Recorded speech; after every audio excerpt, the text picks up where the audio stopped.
Hello and welcome to Unacademy, a one stop destination for the English medium civil services aspirants. Welcome to the daily Hindu news analysis. So, let's begin today's discussion by first looking at the topics that we are going to discuss. From the Delhi edition of the Hindu, I have chosen 8 important articles for a detailed analysis so that you don't have to go back and read the newspaper again. But before we start, I have a very important announcement. Unacademy is providing a 20% discount on all the IAS courses. I'm told that this is a limited time offer and you can avail the offer by entering the code IAS English. Those interested, especially those preparing for 2027, please enroll for our classes immediately by using the 20% discount. And for further details, click on the link provided in the video description. And if you want the PDF of the session, please join our official Telegram channel by scanning the QR code. After the session ends, we will be sharing the PDF over here. So let's begin the discussion and look at the first article.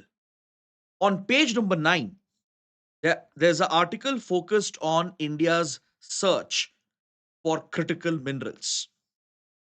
As you all know, critical and strategic minerals play a very important role in today's industry, be it in civilian applications, in solar industry, in manufacturing of wind turbines, in the development of batteries for your electric vehicles, even in electronics and semiconductors. Across these industries, there are a lot of applications for critical strategic minerals. The same goes for defense and strategic industries, from space and aerospace to weapons manufacturing. Critical strategic minerals are absolutely essential. So, this article is exploring India's standing with regard to critical and strategic minerals. See, recently, India has launched a 7,280 crore mission for ensuring the supply of rare earth magnets. India is looking to procure the required ores to ensure the supply of rare earth magnets, which finds a lot of applications in the industry, especially in automobile sector. Recently, India was affected by China's restrictions and bans on the export of these critical raw materials, and hence India has decided to become a little more self-reliant. But however, the writers of the article, they highlight a fundamental problem in India's search for critical strategic minerals. Right now, India's search is mainly focused on hunting for the raw material, the ore. We are looking to secure supplies of these ores, but we are not really focused on the value addition aspect, which is processing and refining. This is where the actual game lies. Now, I'm sure all of you would have heard that China controls most of the supply chains of critical and strategic minerals. The reason why China has that dominating position is not just because it is having access to the ores, but it has access and domination over the processing and refining of these minerals. This is the reason why China is able to control and dominate the supply chains, because China is adding value in the supply chain by processing these minerals and refining them, turning them into usable raw materials which can be used in the industry. China is playing that critical role in the supply chains. Now, this is where India's vision is lacking. India is focused on getting access to new minerals and ores across the world. We are focused on domestic production and recycling of available critical minerals. But there isn't adequate focus on improving our capabilities in processing and refining these critical ores. It is this gap, which is a fundamental gap in our approach towards critical minerals, that is being discussed and highlighted in this article. Now, for example, recently, if you look at the G20 summit that was hosted by South Africa, even at the G20, countries have adopted a framework on critical minerals. And in this G20 framework, the primary focus is on value addition, that is, processing and refining. Whereas if you look at India's approach, we have the National Critical Mineral Mission. Under the National Critical Mineral Mission, there are three priorities that have been identified. One is to step up domestic exploration and production. India is hunting for domestic resources that could be present, explore the critical mineral wealth of India, provide easier licenses, grants, and approvals, incentivize the states and the private sector to ensure that domestic mining of these resources will take place. In this regard, India has even made a lot of legal changes, introduced legal reforms to simplify the mining related regulations in the country. For example, look at the MMDRA Act, the Mines and Mineral Development and Regulation Act. India has simplified these laws. It has even designated a list of critical strategic minerals, and it is looking to make it easy to obtain licenses for mining these critical strategic minerals. New lithium blocks are being discovered in the country. We are encouraging greater private sector participation. But however, legal changes alone and domestic production alone will not fill the gap. India is also focused on recycling. The National Critical Mineral Mission focuses on promotion of recycling.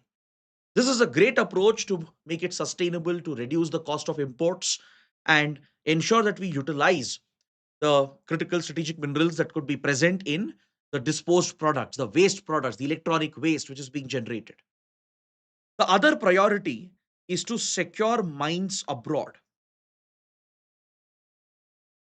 having partnerships with friendly and reliable countries. India has set up a dedicated public sector undertaking known as Kabil, Khanij Bidesh India Limited, and its priority is to secure mining access to mines across the world.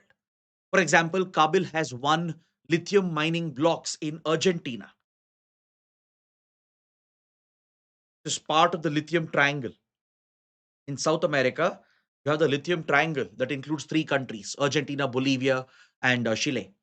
These three countries, the ABC countries of South America, they have the richest deposits of lithium and other critical ores. And Kabil has secured lithium blocks for mining in Argentina. It has even secured mining access in Zambia and in other countries. It is actively scouting for mineral ores in Democratic Republic of Congo.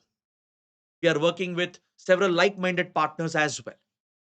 For example, we have entered into a critical mineral partnership with Australia. Then recently, India, Australia, and Canada have also launched a partnership to work together to scout for critical minerals and share the best expertise with each other to strengthen the supply chains to make them resilient. We are part of the Mineral Security Partnership founded by the United States, led by the US and its allies. We are working closely with countries in Africa, Central Asia, and in South America to get access to critical strategic minerals. But the point is, if you do not focus on value addition, if you don't focus on controlling what really matters, no matter what access you get to minerals, no matter what domestic policies you have, eventually you will lose out the race to countries like China, which dominate the processing and refining segment. As I said, the reason why China is able to control the supply chain is because it not only has access to the raw material, the core ingredients, which is the mineral ore, but it is taking them, processing them, refining them, turning them into usable products and components which can be used across industries. Now, take for example a solar photovoltaic cell, or take for example a wind turbine, or take for example your batteries.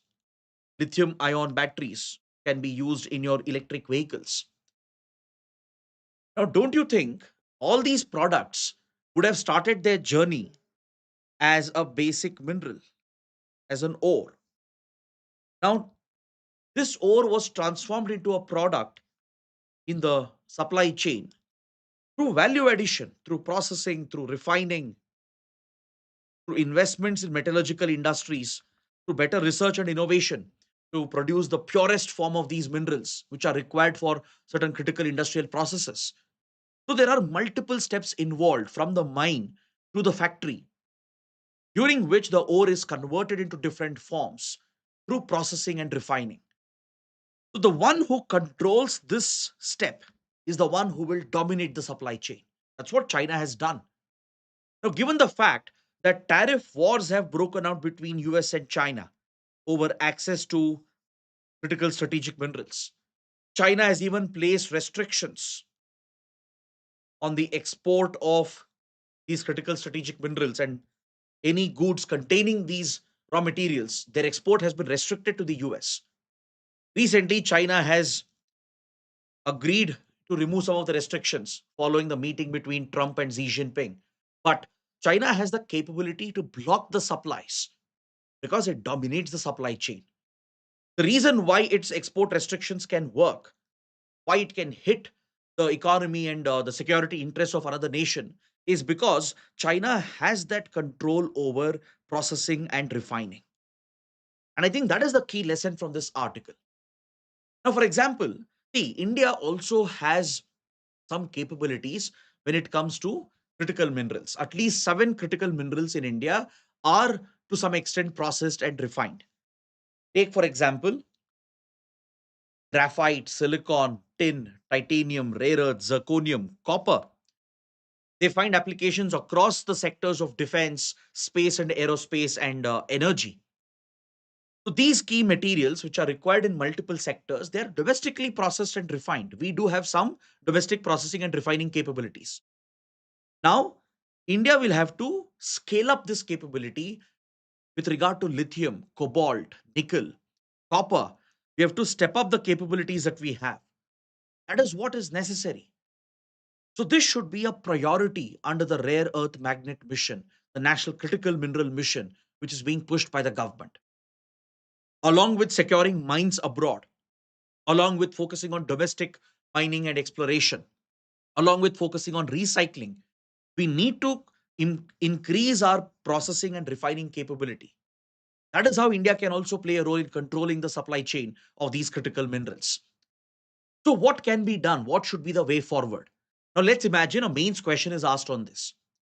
Now, until now, we have identified the problem statement. We have identified the challenge for India, the competition that we face from China, the limitations that India has. But what will be the way forward? What will be the solution that you will suggest? So, let's discuss that so that whatever we study in this session should be directly helpful for you to write your mains answers, to practice your answer writing. Now, the article is suggesting a few specific steps as to what India can do. For example, step number one, the centers of excellence, which are identified under National Critical Mineral Mission, they should be given the right flexibility and resources so that they can focus on research and innovation to help improve India's capabilities in processing and refining these critical ores. For example, improving the purity of a particular mineral. This requires significant investments and effort in research and innovation so that these practices can be adopted in the industry, in the metallurgical industry, when the mineral ore is being processed and refined.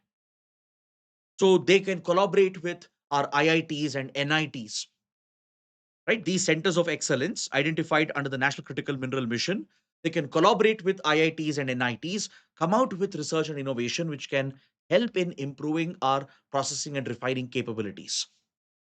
The second point is very, very important. See, there are secondary sources from where you can extract critical minerals. It is important to unlock these secondary sources, which is already available in the existing industry.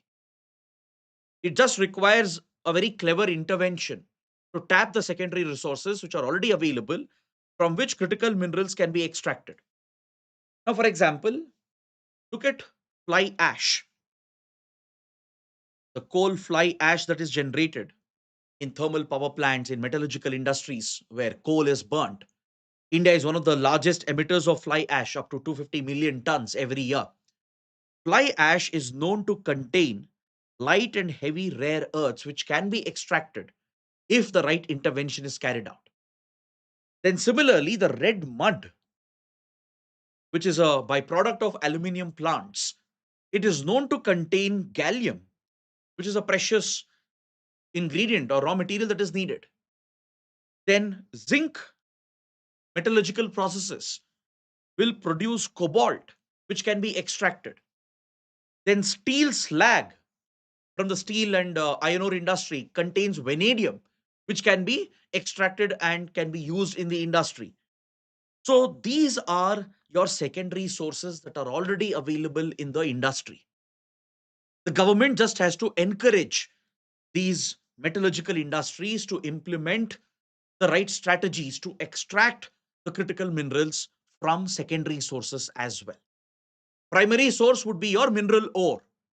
Apart from focusing on processing and refining and getting access to minerals, we need to focus on secondary sources as well, where from different industrial processes we can extract some of the rare earths and critical minerals. Plus, we need to ensure the human resource, the talent is available.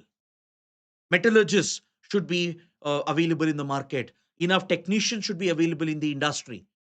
So colleges, universities, they should be encouraged to provide these courses, and there should be job opportunities created for professional metallurgists and technicians who can play a big role in India's hunt for critical minerals. Then you also need the right financing tools. Ensure there is sustained demand in the industry.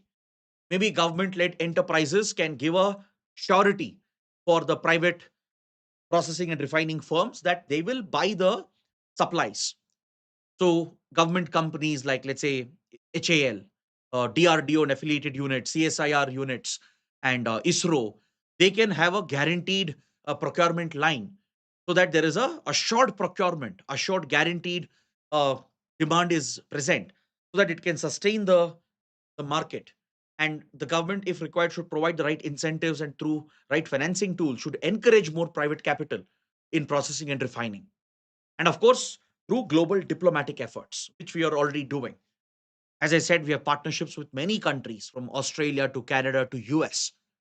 Kabul has done an incredible work of scouting for mineral ores across the world. But now we need to integrate these supplies and create a value chain where India can contribute in processing and refining.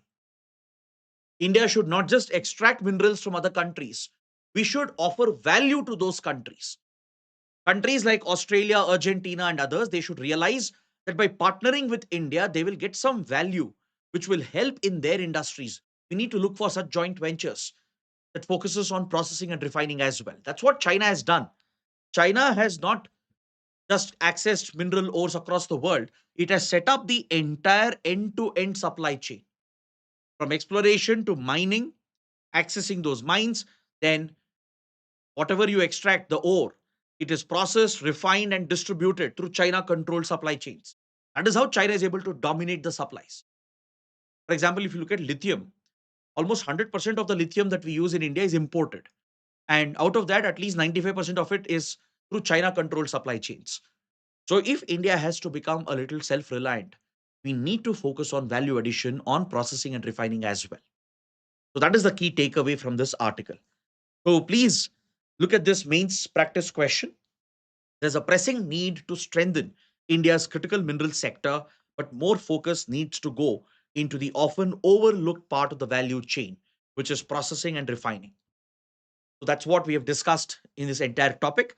So please use this discussion, the same structure that we followed, the key points and the data, the statistics, the analysis that I've provided, and the way forward that we included, and try to write an answer so that you will critically examine this particular statement. Now, moving on to the next topic, on page number 8, there's an article focused on urban governance, the disaster preparedness of our cities in the context of changing climate. This is the theme of the article. As climate change has become a reality, as the frequency intensity of disasters have gone up, how prepared are our cities? Is urban governance geared up to deal with these challenges posed by increased disasters and the impact of climate change? That is what the article is trying to examine. The reason why this topic is in focus is because multiple Asian cities have been devastated by recent cyclones.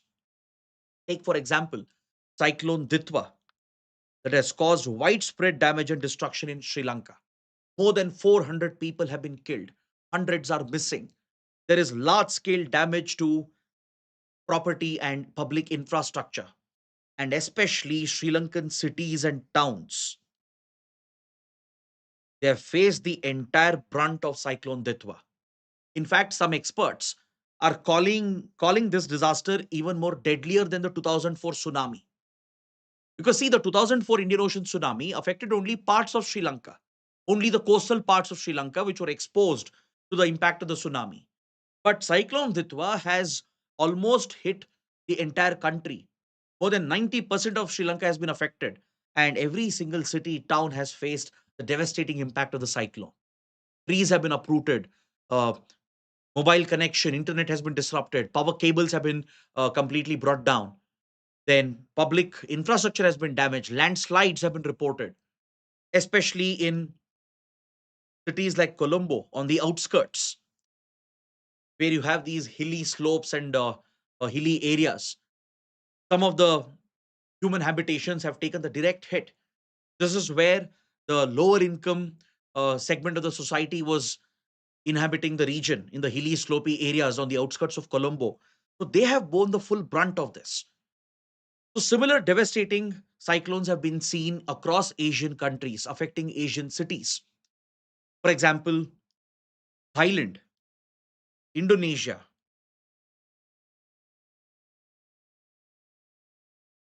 the entire Malay Peninsula, then Philippines.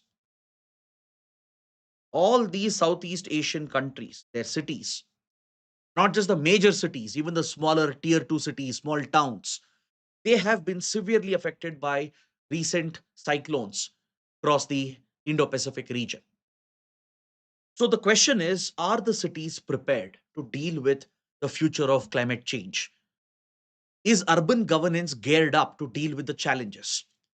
Now, for example, when you look at India, the metro cities are four: Delhi, Mumbai, Kolkata, Chennai. They do have some commonalities between them. They happen to be largest in terms of size of population, and as well as they do account for some similar features as far as the urban model is concerned. Then you have all the other major cities of India: Bengaluru, Hyderabad, Pune, many others. Then we have your tier 2 cities and the tier 3 small towns. And India has more than a million population in most of these towns and cities. So they are densely populated. But the point is, they are grossly underprepared, especially to deal with such extreme weather events. It could be extreme rainfall, it could be sudden floods. Take for example a city like Chennai. Chennai, which faces the brunt of cyclones and heavy rainfall, is grossly unprepared to deal with the impact. The Adyar River basin has been largely encroached by illegal construction and settlements. There's a lot of sewage and urban waste which is dumped into the water drainage canals, and they're not able to handle any excess rainfall during even monsoons or even during the cyclone season, and it causes severe case of urban flooding. Then look at Mumbai, the serious crisis it faces with regard to flooding during the monsoons, the threat to the mangrove cover. So every city is facing a fundamental problem. Look at the air pollution in Delhi. City has become unlivable, especially those with respiratory conditions, old age people, young children. They're finding it impossible to even live or breathe in places like Delhi. So the point is the cities, they are grossly underprepared to deal with the long-term impact of climate change. Now, when you look at urban governance, how cities should be built, how they should be managed, usually the focus is on infrastructure, the focus is on amenities, the kind of facilities, the beautification is present, right? You'll focus on the number of parks, the gardens, the beautiful waterfronts, which are easier to create. Somehow this defines the livability and standard of living in a city. Infrastructure would mean roads, connectivity, transportation, how good the public transportation is, how well the city is connected, how good the roads are, how well it is maintained, right? And other basic amenities from water to power to walking paths, places for exercise, etc. Now, this is what usually defines quality of life in a urban settlement. Whether it has the right infrastructure, does it have the right amenities to improve your standard of living, and is the place beautiful enough? This is what is often considered when it comes to, urban governance. Maybe you can even include crime rate. Then you can even consider maybe the aspect of equity, how equitable a city is. Even this is factored into urban planning. The social divide is also often factored into urban planning. But however, what receives the least importance, the least priority, is the environment sustainability angle. Are the cities sustainable? Can they meet the needs, requirements of the future, of the coming 10, 20, 30, 40, 50 years? Are they prepared to deal with the impact of increased disasters, which is 100% guaranteed because of the effects of climate change? Even the biggest cities like New York are grossly underprepared. I'm sure all of you remember the deadly hurricane and the devastating floods that were seen in cities like New York as well. Even cities like Dubai is known to flood. So almost every single city on our planet is grossly underprepared because they are not considering the aspect of environmental preparedness, the aspect of environmental equity. They're not focused on sustainable living being prioritized as far as urban governance is concerned. You look at all the indices which are there when it comes to urban governance.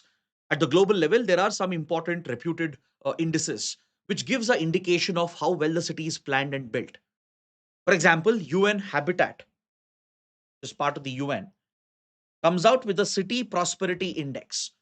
The UN Habitat City Prosperity Index considers productivity of a city, infrastructure, quality of life, equity, environmental sustainability, and urban governance. But it has no inclusion for disaster preparedness.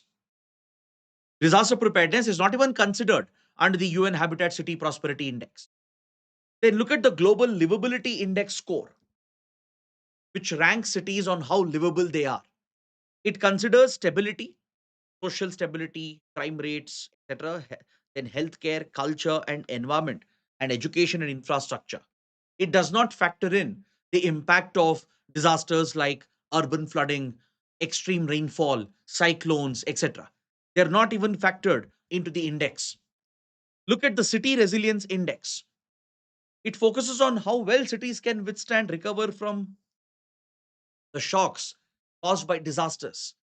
This is the kind of index we need, which should be merged with your Global Livability Index or with UN Habitat City Prosperity Index. They need to factor in the disaster aspect, how well a city is ready to be resilient, whether a city is prepared to cope with the impact, bounce back to normalcy from the impact of a disaster. This is what will determine the quality of life, the standard of living in the cities of the future. Along with your infrastructure, your connectivity, your amenities, and all the beautification in your city, what matters in the future is how quickly can your city recover from a disaster, right? If streets are flooded, if the drains are overflowing, how quickly can the city come back to normalcy? How quickly can the city bring back the residents and ensure that the city itself becomes resilient and disaster proof in the long run? This is what will determine the city of the future and the quality of life and standard of living in the cities of the future. This right now is not a priority in urban governance. If you look at the local models, which is brought out by municipal bodies, the city corporations, they are more focused on expanding the city, creating new suburbs, right? They're focused on new infrastructure projects, on new real estate opportunities that are present. They do have some priority for environmental sustainability. But however, there is no focus on disaster resilience and preparedness to deal with the impact of disasters. Though it is there in some action plans, on the ground, you don't see the implementation of this. This happens to be a least priority for most of the urban local bodies. That is where the real risk and the real challenge lies. So, the increasing frequency and intensity of disasters should be a lesson for cities across the world to ensure that urban governance focuses on disaster resilience as well. So, take up this practice question. The impact of extreme natural events in Asia points to a deeper problem of how modern urban life is being defined and measured, analyzed. So, in this question, you can present a case study, a scenario of how multiple Asian cities and countries have been affected by repeated disasters and they're grossly underprepared. Then point out how urban governance is defined, measured, but it does not include the aspect of disaster resilience. And this is something that should be included as part of urban management and urban governance. So, suggest the way forward here as to what can be done to make cities of the future more livable, given the impact of disasters as a result of climate change. Coming to the next topic, there's an editorial related to the topic of health and governance on page number 8. The editorial is related to the topic of leprosy. Leprosy at one point was a nightmare, a deadly disease. If you can talk to your grandparents, I'm sure they'll tell you horror stories of patients affected by leprosy. But today, the management of leprosy has really changed thanks to the advances in medical sciences. Now, leprosy is mainly caused by a type of bacteria. It's caused by Mycobacterium leprae. It's caused by a pathogen known as Mycobacterium leprae, a type of bacteria. Now, this is one of the oldest known diseases to have infected humans. You have archaeological evidence that shows bone samples having leprosy infection as early as 2700 BCE. That is, since ancient times, at least since 4000 years, humans have been affected by leprosy. Leprosy, it spreads quite quickly and it can affect the nerves, it can affect the skin.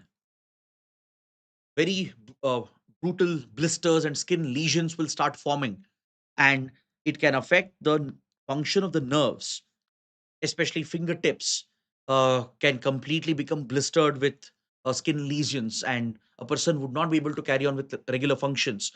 And at one point, death was guaranteed if someone were to be infected with leprosy. So, as a result of the nature of the disease, the way in which the symptoms would manifest, there was a lot of stigma and superstition attached with the disease. Since the disease was contagious, it could spread from one person to another. Leprosy, please note, is contagious. If a person is in close contact with an infected person through respiratory droplets, bodily fluids, the disease can spread.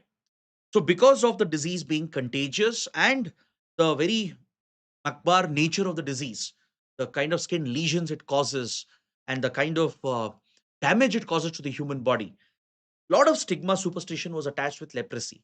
So, quite often, the infected person would be stigmatized, isolated from the society. They would be boycotted from the society. Those with leprosy, they had to be, they had to be basically pushed out of the settlements. In fact, historically, across urban settlements, you find leper colonies. where there would be a separate colony outside the city, outside the settlement, where all those with leprosy would be cornered and isolated and quarantined. But this stigma, this fear of the disease, has led to the isolation of patients with leprosy even today, which is highly unfortunate. Because, see, humans have natural immunity to Mycobacterium leprae. 95% of us are immune to this bacteria. Even if you get infected, there's nothing to be worried thanks to the advances in medical sciences, thanks to the super advanced antibiotics. See, there's no specific vaccine as such, though BCG vaccine can help. There's no dedicated vaccine for leprosy. But the existing antibiotics, the multi drug therapy, if you're diagnosed at the right time, put on these super strong antibiotics, multiple antibiotics, the infection will cure very quickly and you will not be infectious anymore. Within days, the patient can become non infectious, meaning they will still have the disease, but they'll not spread it. It is still contagious, but it is not highly infectious. I hope you know the difference between the two. Though leprosy remains contagious even today, if someone is spending a lot of time with an infected person, it can spread. But most of us have immunity, so you'll not get affected. If at all you get affected, right? Not highly infectious anymore. It can be treated easily with multi-drug therapy, and few people have a predisposition. Those who have a genetic predisposition, right, and those who are forced to live in unhygienic, unsanitary conditions, they are the ones who might contract leprosy. But however, even those patients can be easily cured and treated.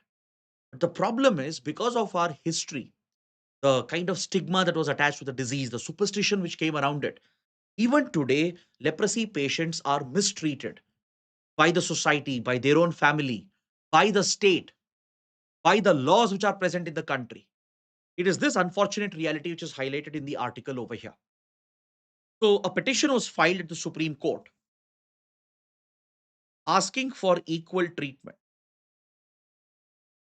for leprosy patients, to ensure they are not discriminated, they are not mistreated, to ensure they are not isolated. In fact, the Supreme Court gave a direction to National Human Rights Commission to look into the matter, and the NHRC has submitted a report. According to the report, there are 97 laws in the country which actually discriminate against leprosy patients. Can you believe that? These are all British era laws which were created with a colonial mindset, which was drafted with the mindset of that era where leprosy was a deadly disease. But today it's no longer such a deadly disease. But still, the discrimination persists through the laws itself. So these are blatantly against the very spirit of our constitution.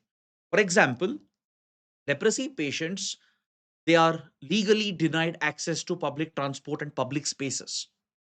Even their right to contest elected office can be restricted. Their right to run a business can be restricted. So their day to day life can be crippled. The society will further stigmatize them. The government itself will stigmatize them because of the existing laws, which are completely outdated. See, India has a significant burden of leprosy even today. 57% of the worldwide leprosy cases, they are being reported in India. So some of them have a genetic predisposition, and others are basically forced to live in unsanitary, unhygienic conditions. So they are contracting the disease. So India has the highest disease burden. But the fact is, it can be easily handled with the right awareness, with the right approach, and with the right treatment. But still, there are discriminatory laws in place. There are social practices that stigmatize leprosy patients. And this is largely rooted in fear, in superstition, and in lack of awareness. The Supreme Court has stepped in at the right time. It has been directing the NHRC, the concerned government authorities, to ensure that these outdated laws are removed, to ensure that the spirit of the Constitution is upheld and leprosy patients are given their rightful access and the basic rights that they deserve to enjoy. As I said, 95% of the population has natural immunity. Very few people will be vulnerable to it. Even if you get infected, it's not highly infectious. It can be easily treated. So it is this awareness which is needed. So there is a responsibility on the part of the health ministry, the health departments at the state level, the local bodies as well, the panchayats, the municipal bodies, to spread the right awareness, to create facilities, and ensure that cases are handled appropriately. These outdated British laws, which were drafted decades ago, hundreds of years ago, they should be done away with, which discriminate against leprosy patients. So the Supreme Court has issued the right orders in this regard, and hopefully this should improve the conditions for patients with leprosy. So moving on to the next topic, why is volcanic ash a danger for aviation? A simple point which can be relevant for prelims and even for your mains. See, this article is published by the Hindu in the context of the recent volcanic eruption in Ethiopia. In northern Ethiopia, there was a massive volcanic eruption at Haila Gubi mountain, which was a ancient dormant volcano. It had last erupted 12,000 years ago. It was considered to be an old, extinct, dormant volcano, which has become active again. And it spewed a huge column of ash and other particles into the air. So, this volcanic plume that was released, you have seen the satellite footage, it's quite dramatic. Very quickly, the volcanic plume reached high altitude in the range of 15 to 25,000 feet, which is where most of your commercial flights cruise. And very quickly, it spread to the nearby region. It spread across the Red Sea from Africa, it spread across the Red Sea into West Asia, affecting the airspace near Yemen, Oman, United Arab Emirates. Then it started moving towards the Persian Gulf and Arabian Sea and affected Iran and as well as South Asian countries, Pakistan, India. The plume would eventually enter Indian airspace. Finally, it moved towards China. So, Indian states such as Punjab, Rajasthan, Gujarat, and the others, primarily in the northwestern part of India, were affected by the volcanic plume that was released in Ethiopia. Now, the question is, why does the plume raise a concern for commercial aviation? Why did the DGCA immediately issue orders for the airlines in the country to be extremely cautious and, if required, even suspend the flights as a safety measure? Why was such an extreme order, a drastic step taken? That's because volcanic ash contains certain particles which are very dangerous for modern engines, jet engines. Volcanic ash is made up of sulfur dioxide, it's made up of fine silica, glass, and rock material, which is spewed during a volcanic eruption. Now, if you look at a modern jet engine, part of your commercial planes, jet engines work on a principle, right? The combustion that you see in a jet engine, where the fuel is burnt, it happens in the presence of the air which is being sucked by the turbines. So the air is being drawn into the engine where the fuel is injected in a controlled manner to generate the thrust which is needed to keep the flight in the air. But the problem is these engines have very, very high temperatures inside. So once volcanic ash is injected, because the engines are designed to absorb the air, to take in the air into the engine, it will take in the silica, the rock, the glass particles, and they can easily melt at these high temperatures. They will melt and they will resolidify and they will block the key parts of the engine, especially the outflow from where the thrust is generated. That part can get blocked, it can get clogged by the resolidified particles of glass, rock, and silica, which is part of volcanic ash. That is where the risk is present. In fact, we have seen deadly incidents in the past.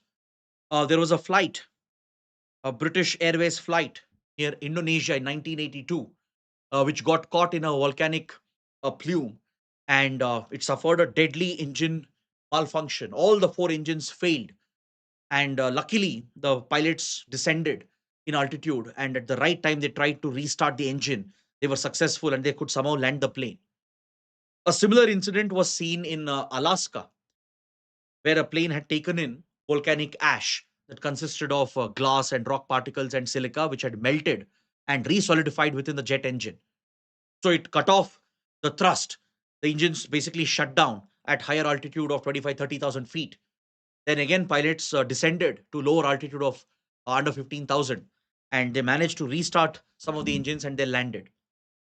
But this can easily result in a civil aviation disaster.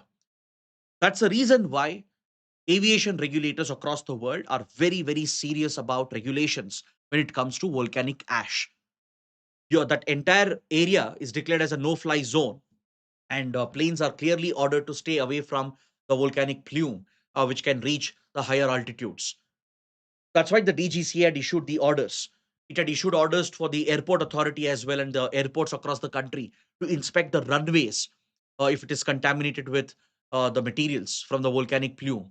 And airlines like Indigo, Akasa, Air India, they even cancelled some of the flights towards West Asia because they didn't want to take a risk.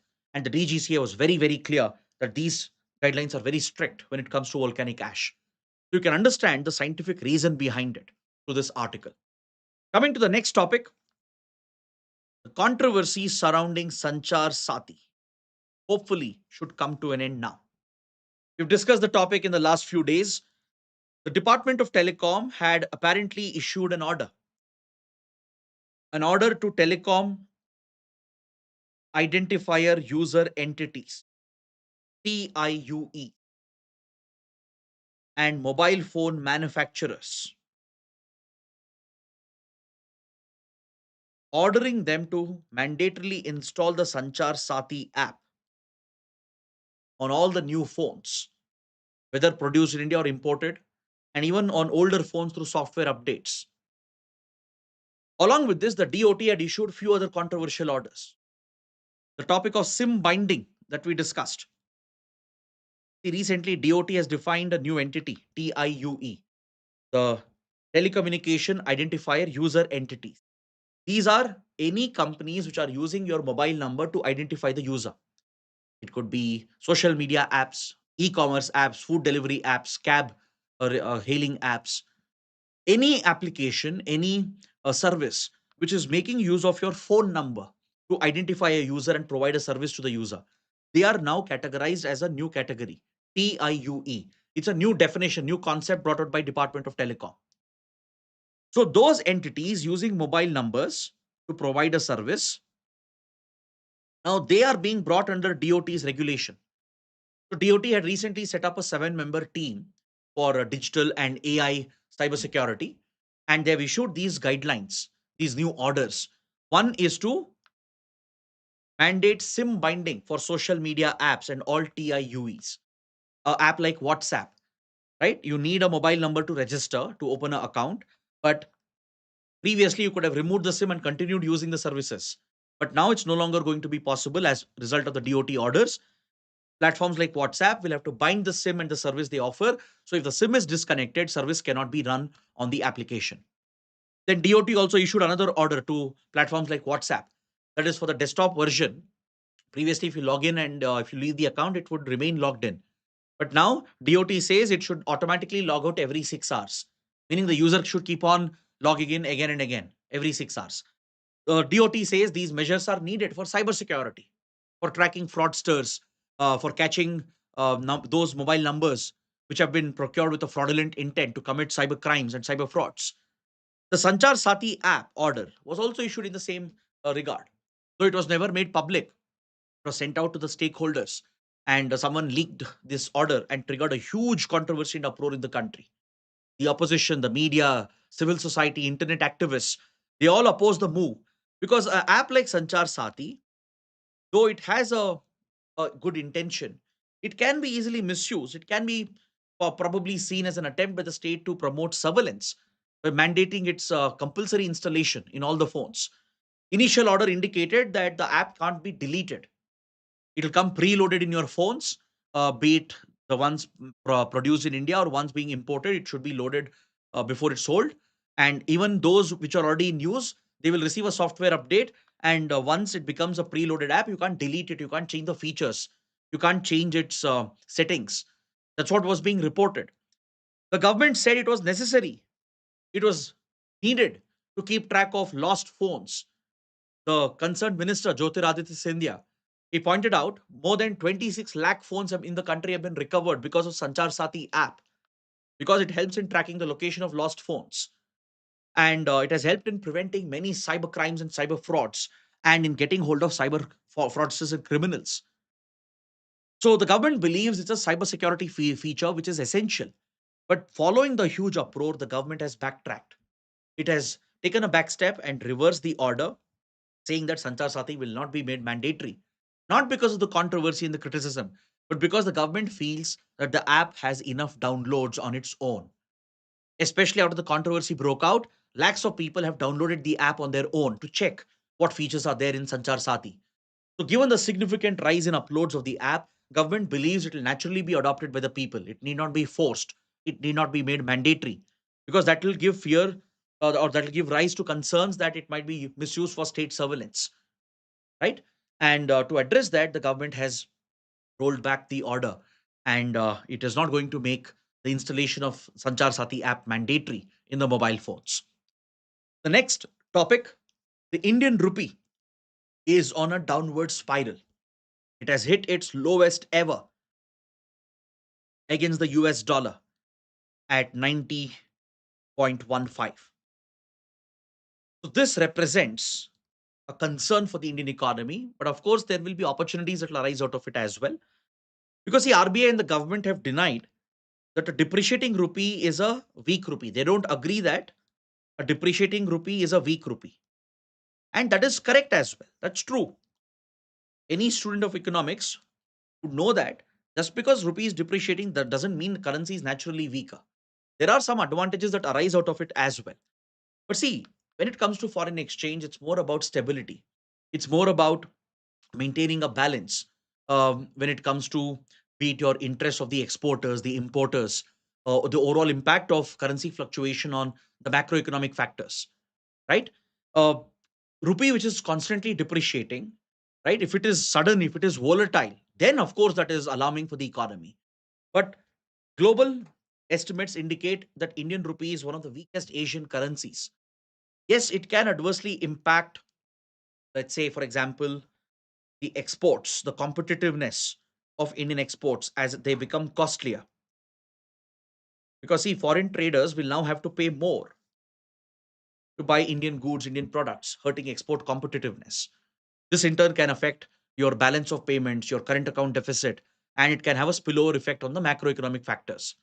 But it can be good in some ways. It can help in easing, let's say, import bill. In If you look at the CPI inflation, how it is computed, it's unlikely to have an immediate impact, though there is a significant depreciation, because in the CPI basket, imported goods have a minimal weightage. And also, experts believe in a month, a 4% depreciation is quite normal. It's manageable for the economy. And as of now, it's within those limits. But there are some alarming predictions that the rupee might even drop to 92 to 95. And there are many factors responsible. One of the main reasons for the weakness of the rupee, the constant depreciation that you're seeing, is the lack of clarity on the US India trade deal, which has been delayed for several weeks, several months. Now that Trump has targeted India with 50% tariffs, and it has significantly hurt India's exports to the US, which is a critical export market. The industry, the markets are waiting for a finalized deal between US and India to normalize the tariff rates. They're waiting for clarity on the India US trade relationship. And this is not possible because there are major differences between the negotiators on the Indian side and the American side. There has been a substantial delay in the trade agreement. So this is causing a lot of uncertainty in the market. Also, the regulators like RBI, for example, they're not able to provide clarity on the way forward for the Indian economy if there is no trade deal with the US. So it's this overall uncertainty caused by the delay in US India trade deal which has led to the fall of the Indian rupee. The government is defending the fall of the rupee, saying it's not a threat. It doesn't signify weakness, but as I said, more about the stability of the currency. If there is a lot of volatility, yes, it's a bigger concern. But any such depreciation, the to record level depreciation, of course, will have an effect, a negative effect, but there can be some positive effects as well. Moving to the next topic, a big relief for civil service aspirants and other UPSC aspirants of other UPSC exams. Those who are visually impaired, when you avail a scribe to write the exam, big relief has been announced by the Supreme Court based on a petition that was filed by a batch of civil services aspirants.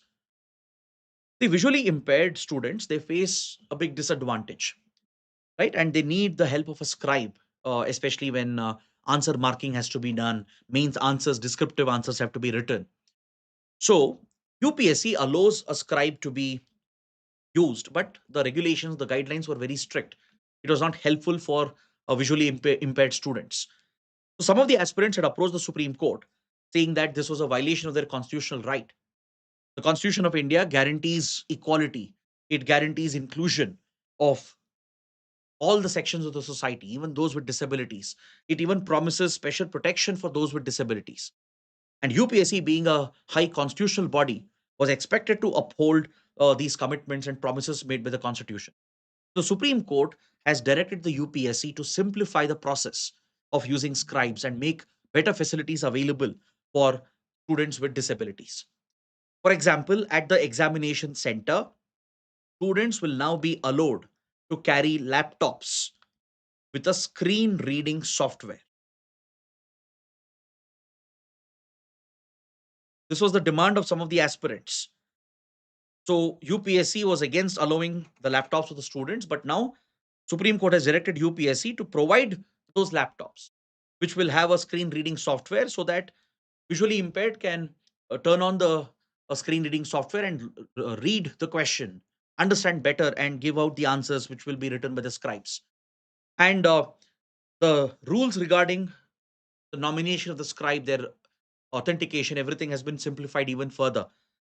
According to the new Supreme Court rule, even up to 7 days before the exam, the scribe can be changed by the student, which was not possible before.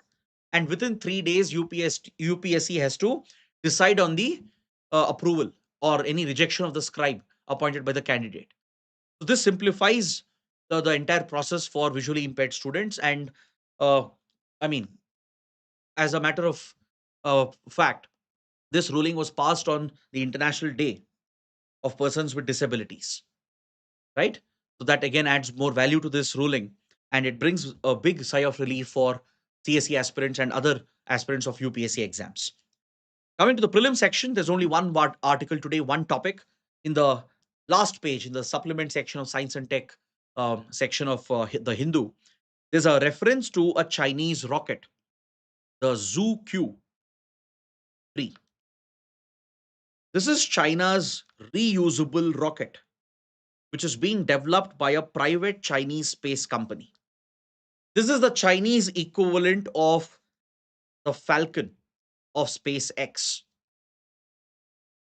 or the similar rockets developed by Blue Origin of Jeff Bezos.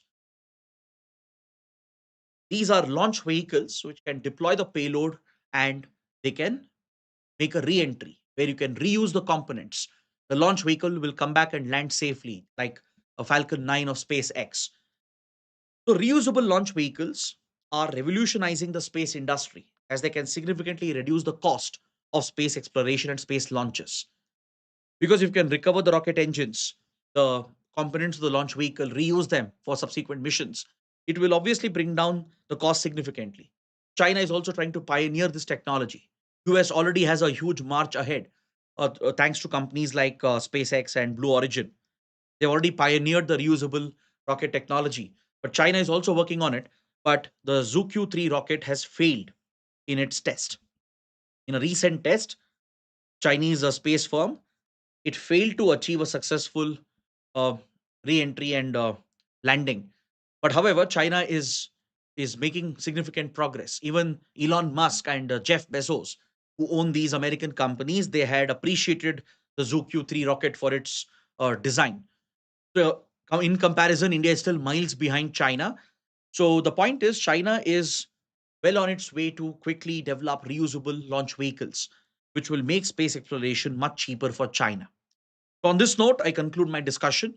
I hope you guys have understood all the topics. I hope you have benefited from the session. And if you liked it, do press the like button, share your comments, and don't forget to subscribe to our channel. That's it. Thanks for watching.